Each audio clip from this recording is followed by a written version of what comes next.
In 1969, television viewers around the world witnessed the astonishing sight of two American astronauts walking on the moon's surface. This event, followed by a series of other successes for the U.S. space program, represented some of the high points of the era. Offsetting these technological triumphs were shocking revelations about White House participation in the Watergate crime, a stagnant economy, and the fall of South Vietnam to communism. Increased foreign economic competition, oil shortages, rising unemployment and high inflation made Americans aware that even the world's leading superpower would have to adjust to a fast-changing, less manageable world. Richard Nixon's foreign policy. In his January 1969 inaugural address, President Nixon promised to bring Americans together after the turmoil of the 1960s. Suspicious and secretive by nature, however, Nixon soon began to isolate himself in the White House and create what Arthur Schlesinger Jr. called an imperial presidency. Nixon's first interest was international relations, not domestic policy. Together with his national security advisor Henry Kissinger, later to become Secretary of State during Nixon's second term, President Nixon fashioned a realistic foreign policy that generally succeeded in reducing the tensions of the Cold War. Vietnam. When Nixon took office, more than 500,000 United States troops were in Vietnam. His principal objective was to find a way to reduce United States involvement in the war while at the same time avoiding the appearance of conceding defeat. In a word, Nixon said the United States was seeking nothing less than peace with honor. Vietnamization. Almost immediately the new president began the process called Vietnamization. He announced that he would gradually withdraw United States troops from Vietnam and give the South Vietnamese the money, the weapons, and the training that they needed to take over the full conduct of war. Under this policy, United States troops in South Vietnam went from over 5,40040, 1000, 1969, to under 30,000 in 1972, extending the idea of disengagement to other parts of Asia. The president proclaimed the Nixon Doctrine, declaring that in the future Asian allies would receive United States support but without the extensive use of United States ground forces. Opposition to Nixon's war policies. Nixon's gradual withdrawal of forces from Vietnam at first reduced the number of anti-war protests. In April 1970, however, the president expanded the war by using United States forces to invade Cambodia in an effort to destroy Vietnamese communist bases in that country. A nationwide protest against this action on United States college campuses resulted in the killing of 4 youths by National Guard troops at Kent State in Ohio and 2 black students at Jackson State in Mississippi. In reaction to the escalation of the war, the United States Senate but not the House voted to repeal the Gulf of Tonkin Resolution. Also in 1970, the American public was shocked to learn about a 1968 massacre of women and children by United States troops in Vietnamese village of My Lai. Further fueling the anti-war sentiment was the publication by the New York Times of the Pentagon Papers, a secret government history documenting the mistakes and deceptions of government policymakers and the dealings with Vietnam. The papers had been turned over or leaked to the press by Daniel Ellsberg, a former Defense Department analyst. Peace talks, bombing attacks, and armistice. On the diplomatic front, Nixon had Kissinger conduct secret meetings with North Vietnamese Foreign Minister Le Duc. Though Kissinger announced in the fall of 1972 that peace is at hand, but this announcement proved premature when the North Vietnamese failed to compromise. Nixon ordered massive bombings of North Vietnam, the heaviest air attacks of the long war, to force a settlement. After several weeks of B-52 bomber attacks, the North Vietnamese agreed to an armistice in which the United States would withdraw the last of its troops to get back over 500 prisoners of war. The pair of records of 1973 also promised a ceasefire and free elections. In fact, however, the armistice did not end the war between the North and the South and left tens of thousands of enemy troops in South Vietnam. Vietnam. The armistice finally allowed the United States to extricate itself from a war that had claimed over 58,000 American lives. The $118 billion spent on the war began the inflationary cycle that racked the United States economy for years afterward. Nixon and Kissinger strengthened the United States' position in the world by taking advantage of the rivalry between 2 communist giants, China and the Soviet Union.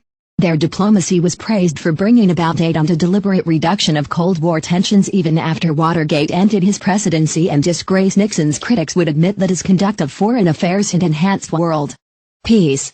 Nixon knew that only an outspoken critic of communism like himself could take the bold step of improving relations with Red China without being condemned as soft on communism.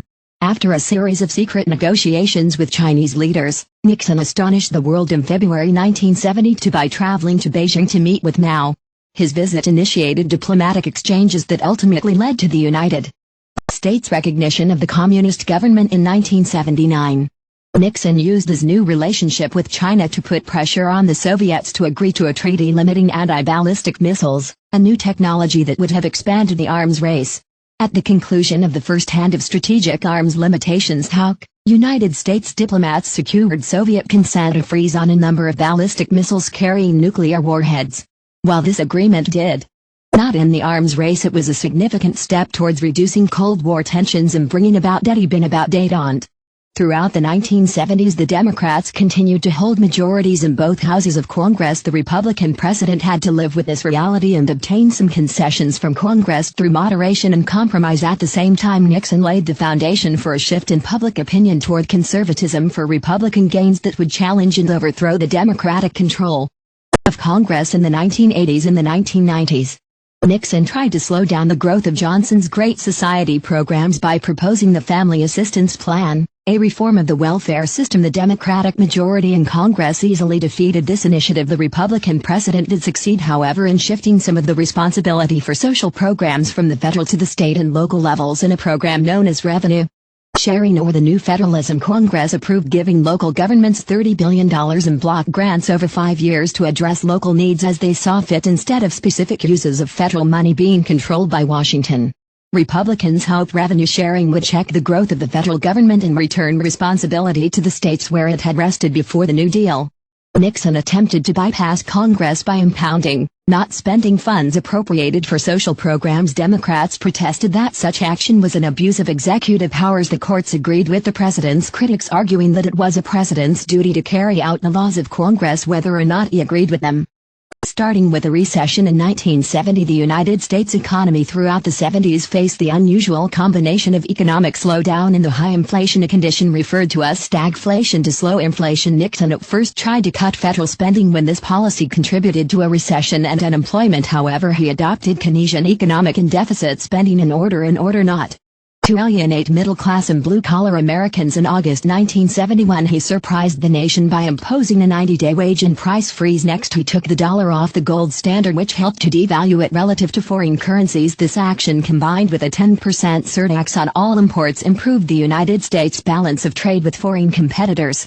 By the election year of 1972, the recession was over. Also in that year, Congress approved automatic increase for Social Security benefits based on the annual rise in cost of living. This measure protected seniors, the poor, and the disabled from the worst effects of inflation, but also contributed to the budget problems in the future. Having received just 43% of the popular vote in 1968, Nixon was well aware of being the minority president. He devised a political strategy to form a Republican majority by appealing to the millions of voters who had become disaffected by anti-war protests, black militant school buzzing to achieve racial balance, and the excesses of youth counterculture. Nixon referred to these conservative Americans as the silent majority. Many of them were Democrats, such as Southern whites, Catholic ethnics, blue-collar workers, and recent suburbanites who were dismayed by the liberal drift of their party. To win over the South, the president asked the federal courts in that region to delay integration plans and buzzing orders. He also nominated 2 Southern conservatives to the Supreme Court. The Senate refused to confirm them, and the courts rejected his request for delayed integration. Nevertheless, his strategy played well with the Southern white voters. At the same time, Nixon authorized Vice President Spiro Agnew to make verbal assaults against both war protesters and liberal press. The Burger Court denying his claims to executive privilege and ordering him to turn over the Watergate tapes. The success of Nixon's Southern strategy became evident in the presidential election of 1972 when the Republican ticket won majorities in every Southern state. Nixon's re-election was practically assured by his foreign policy successes in China and the Soviet Union, the removal of George Wallace from the race by an assassin's bullet that paralyzed the Alabama populist, and the nomination by the Democrats of a very liberal anti-war, anti-establishment candidate, Senator George McGovern of South Dakota. McGovern's campaign quickly went off track. After some indecision, he dropped his vice presidential candidate, Senator Thomas Angleton of Missouri, when it was discovered that he had undergone electroshock treatment for depression. On Election Day, Nixon overwhelmed McGovern in a landslide victory that carried every state but Massachusetts and won 60.8% of the popular vote. The Democrats still managed to keep control of both houses of Congress. Nevertheless, the voting patterns of Nixon indicated the start of a new major political realignment of the Sun Belt and suburban voters, forming a new Republican majority. Nixon's electoral triumph in 1972 made the Watergate revelations and scandals of the 1973 all the more surprising. The tragedy of Watergate went well beyond the public humiliation of Richard Nixon and the conviction of jailing of 26 white officials and aides. Watergate had a paralyzing effect on the political system in the mid-1970s, a critical time both at home and overseas when the country needed respected, strong and confident leadership. White House abuses.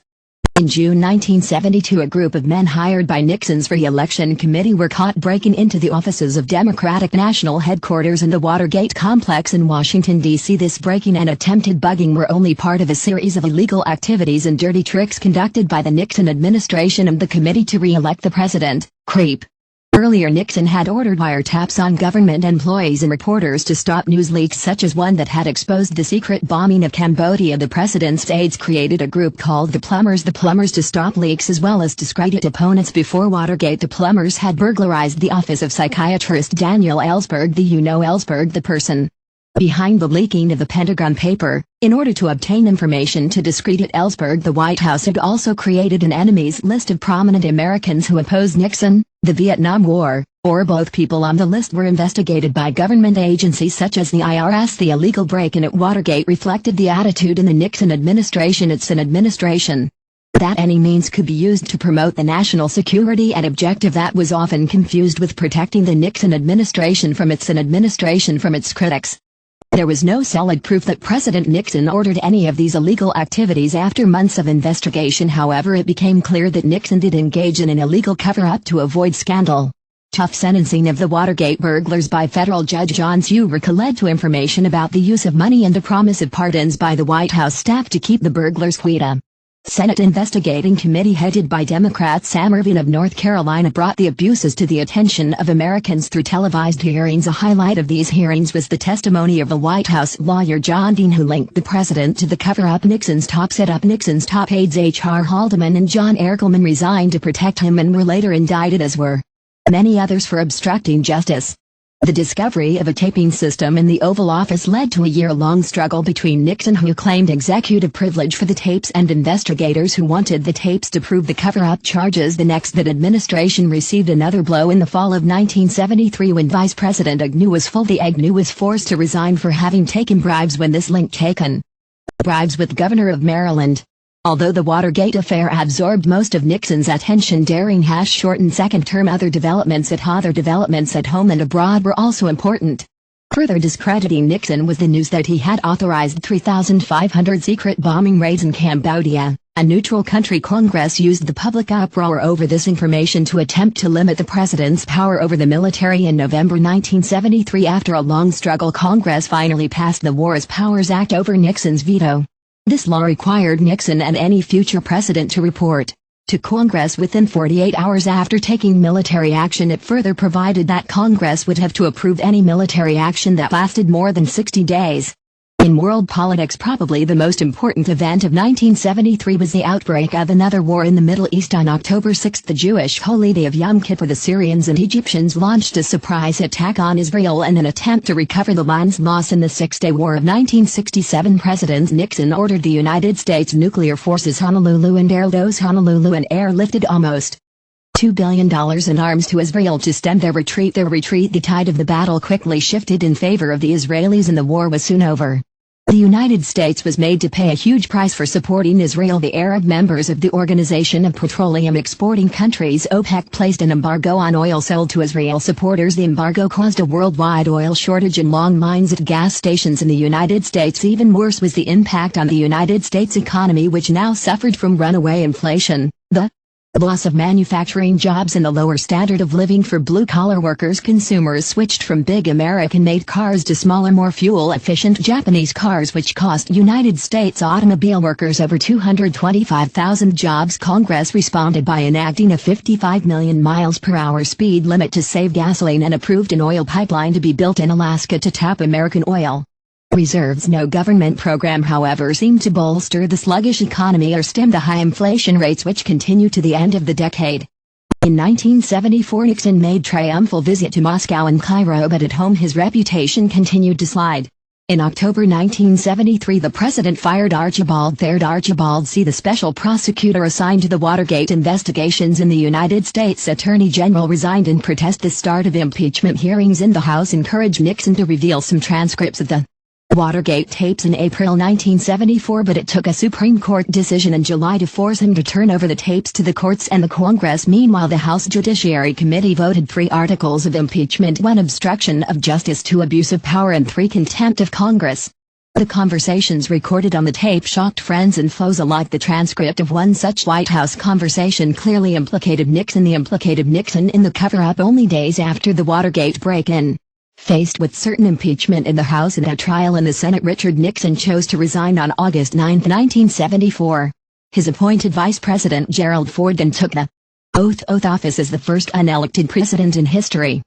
To sum the final outcome of the Watergate scandal, Nixon leaving office under pressure proved that the United States constitutional system of checks and balances worked as it was intended for others. The scandal underlined the dangerous shift of power to the presidency that began with Franklin Roosevelt and expanded during the Cold War. Without doubt, Watergate contributed to a growing loss of faith in the federal government before Nixon chose him to replace Vice President Agnew in 1973. Gerald Ford had served in Congress for years as representative from Michigan and as Republican Minority Leader of the House. Ford was a likable and unpretentious man, but his ability to be president was questioned by many in the media.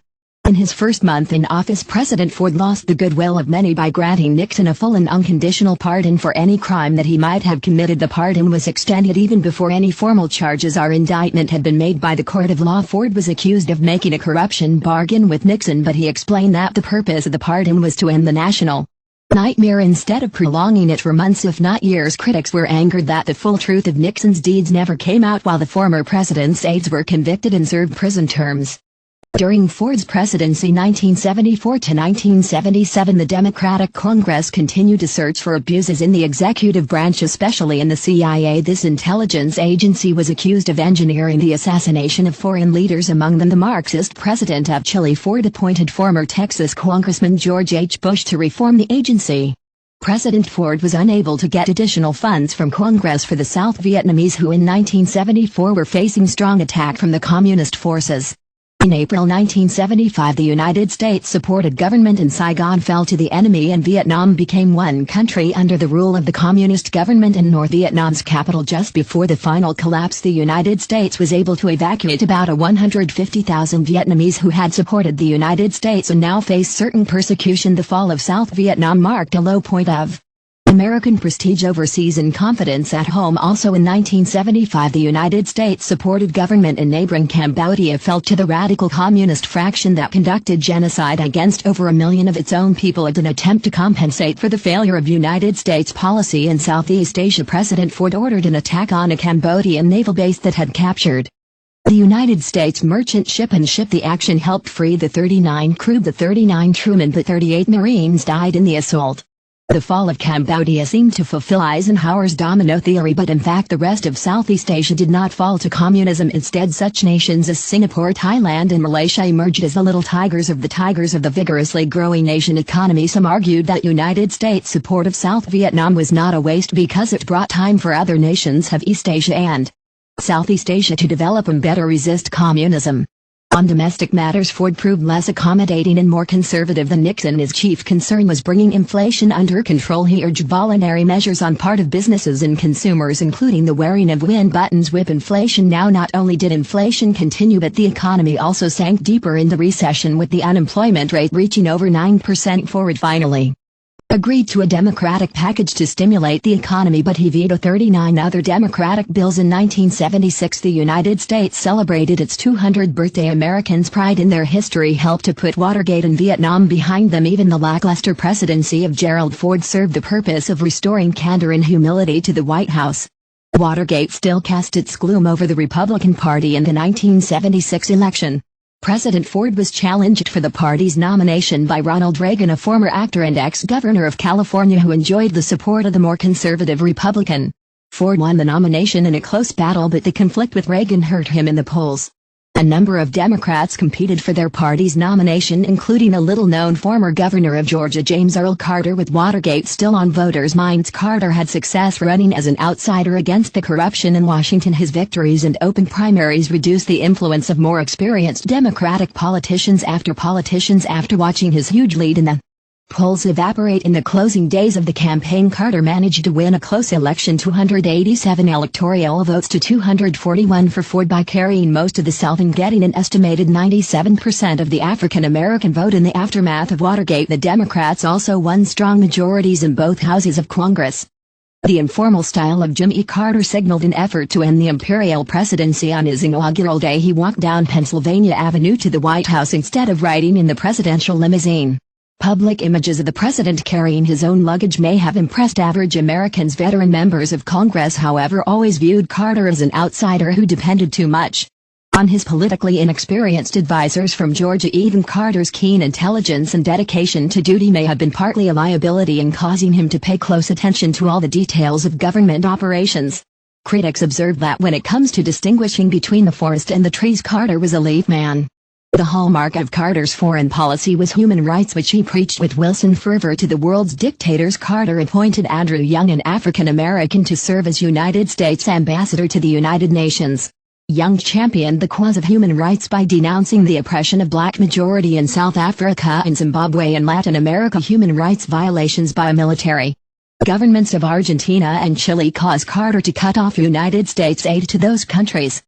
The Carter administration attempted to correct inequities in the original Panama Canal Treaty of 1903 by negotiating a new treaty in 1978. After long debate, the Senate ratified a treaty that would gradually transfer operation and control of the Panama Canal from the United States to the Panamanians. A process to be completed by the year 2000. Opponents would remember Carter's give away of the canal in the 1980 election. Perhaps Carter's single greatest achievement as president was arranging a peace settlement between Egypt and Israel in 1977. Egyptian president took the first courageous step towards sports Middle East peace by visiting Israeli Prime Minister beginning in Jerusalem. President Carter followed this bold initiative by inviting Sadat and begin to meet again at the presidential retreat in Camp David, Maryland, with Carter acting as intermediary. The two leaders negotiated the Camp David Accords, which provided a framework for peace settlement between their countries. Later, as a result of a peace treaty concluded in 1979, Egypt became the first Arab nation to recognize the nation of Israel and return. Israel withdrew its troops from Sinai territory taken from Egypt in the Six-Day War of 1967. The treaty was opposed by the Palestine Liberation Organization and most of the Arab world, but it proved the first step in a long road to negotiated peace in the Middle East. The Middle East was also a setting for Carter's greatest frustration and defeat. In 1979, Islamic fundamentalists and Iran, led by the Ayatollah, overthrew the Shah's dictatorial government. The Shah had kept the oil flowing for the West during the 1970s, but his autocratic rule and policy of westernization had alienated a large part of the Iranian population. With the Ayatollah and the fundamentalist in power, Iranian oil production ground to a halt, causing the second worldwide oil shortage of the decade and another round of price increases. United States impotence in dealing with the crisis became more evident in November 1979 with the Iranian militant seized the United States Embassy in Tehran and held more than 50 members of the American staff as its prisoners and hostages. The hostess crisis dragged out through the remainder of Carter's presidency. In April 1980, Carter approved a rescue mission, but the breakdown of the helicopters over the Iranian desert forced the United States to abort the mission. For many Americans, Carter's unsuccessful attempts to free the hostages became a symbol of failed presidency. President Carter attempted to continue the Nixon-Ford policy of détente with China and the Soviet Union. In 1979, the United States ended its official recognition of the nationalist Chinese government of Taiwan and completed the first exchange of ambassadors with the People's Republic of China. At first, détente also moved ahead with the Soviet Union with the signing in 1979 of a SALT II treaty, which provided for limiting the size of each superpower's nuclear delivery system. The Senate never ratified the treaty, however, as a result of a renewal of Cold War tensions over Afghanistan. In December 1979, Soviet troops invaded Afghanistan, an aggressive action that ended a decade of improving United States-Soviet relations. The United States feared that the invasion might lead to a Soviet move to control the oil-rich Persian Gulf. Carter reacted by placing an embargo on grain exports and the sale of high technology to the Soviet Union and boycotting the 1980 Olympics in Moscow. After having campaigned for arms reductions, Carter now had to switch to an arms buildup. At home, the biggest issue is the growing inflation rate. At first, Carter tried to check inflation with measures aimed at conserving oil energy and reviving the United States coal industry. The compromises that came out of Congress, however, failed either to reduce the consumption of oil or to check inflation. In 1979 to 1980, inflation seemed completely out of control and reached the unheard rate of 13%. Inflation slowed economic growth as consumers and businesses could no longer afford the high interest rates that came with high prices. The chairman of the Federal Reserve Board, Paul Volcker, hoped to break the back of inflation by pushing interest rates even higher to 20%. In 1980, these rates especially hurt the automobile and building industries, which laid off tens of thousands of workers. Inflation also pushed middle-class taxpayers to higher tax brackets, which led to a taxpayers' revolt. Government social programs that were indexed to the inflation rate helped to push the federal deficit to nearly $60 billion. In 1980, mid-Americans had to adjust to the harsh truth that for the first time since World War II, their standard of living was on the decline. Intelligence, effort and integrity were not enough to get Jimmy Carter through the Iranian hostage crisis and worsening economic crisis in 1979. In what the press called Carter's national militia speech, he blamed the problems of the United States on a moral and spiritual crisis of the American people. By that time, however, many Americans blamed the president for weak and indecisive leadership. By the election year of 1980, his approval rating had fallen to only 23%, and seeking a second term, the unpopular president was clearly vulnerable to political challenges from both Democrats and Republicans. Social changes in the 1970s were of potentially even greater significance than.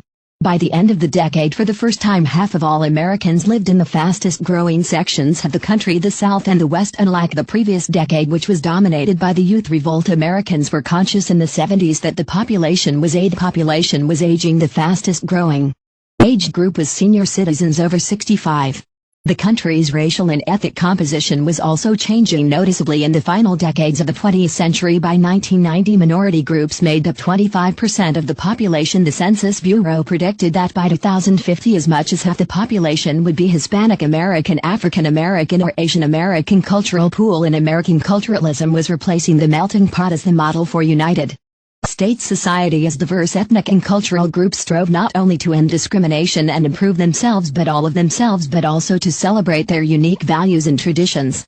Before the 1960s, most immigrants to the United States had come from Europe, and by the 1980s 47% of immigrants came from Latin America, 37% from Asia, and less than 13% from Europe and Canada. In part, this dramatic shift was caused by the arrival of refugees leaving Cuba and Vietnam after the communist takeover some of these countries. Of far greater importance was the impact of the Immigration Act of 1965, which ended the ethnic quota acts of the 1920s, favoring Europeans and thereby opened the United States to immigrants from all parts of the world. How many immigrants entered the United States illegally every year could only be estimated, but by the mid-1970s the Immigration Commission concluded that as many as 12 million foreigners were in the United States illegally. The rise in illegal immigrants from the countries of Latin America and Asia led to the Immigration Reform and Control Act of 1986, which penalized employers for hiring illegal immigrants while also granting amnesty to illegal immigrants arriving. By 1982, even so, many Americans concluded that the nation had not lost control over its own borders, as both legal and illegal immigrants continued to flock to the United States. And an estimated million persons a year. One aspect of the protest movements of the 1960s that continued into later decades was the movement by different minorities to gain both relief from discrimination and race from discrimination and recognition for their contributions to United States society. Hispanic Americans before World War II lived in the southwestern states, but in the post-war years new arrivals from Puerto Rico, Cuba and South and Central America increasingly settled in the East and Midwest. Mexican workers, after suffering deportation during the Great Depression, were encouraged to come to the United States in the 1950s and 60s to take low-paying agricultural Jobs in agricultural jobs. They were widely exploited before the long series of boycotts led by Cesar Chavez, and the United Farm Workers Organization finally gained collective bargaining rights for farm workers in 1975. Mexican-American activists also won a federal mandate for bilingual education, requiring schools to teach Hispanic children in both English and Spanish. In the 1980s, a growing number of Hispanic Americans were elected to public office, including mayors of such large cities as Miami and San Antonio. The Census Bureau reported that in 2000 Hispanics, including Cubans, Puerto Ricans and other Latin Americans, had become the country's largest minority group. In the 1950s, the Eisenhower administration had made an unsuccessful attempt to encourage Native Americans to leave reservations and assimilate into urban America. Native American leaders resisted the loss of cultural identity that would have resulted from such a policy to achieve self-discrimination and revival of tribal traditions. The American Indian movement was founded in 1968. Militant actions soon followed, including Ames' takeover to abandon prison of Alcatraz Island in San Francisco Bay in 1969. AIM members also occupied Wounded Knee, South Dakota in 1973. Sites of Infiniteness massacre of Native Americans by the United States Cavalry in 1890. Under the Lincoln administration, the movement had a number of successes both in Congress and in the courts. Congress passage of the Indian Self-Determination Act of 1975 gave reservations and tribal lands greater control over internal programs, education and law enforcement. Native Americans also used the federal court successfully to regain property and compensation for treaty violations. Widespread unemployment. Poverty on reservations was attacked by improving education through the tribally controlled Community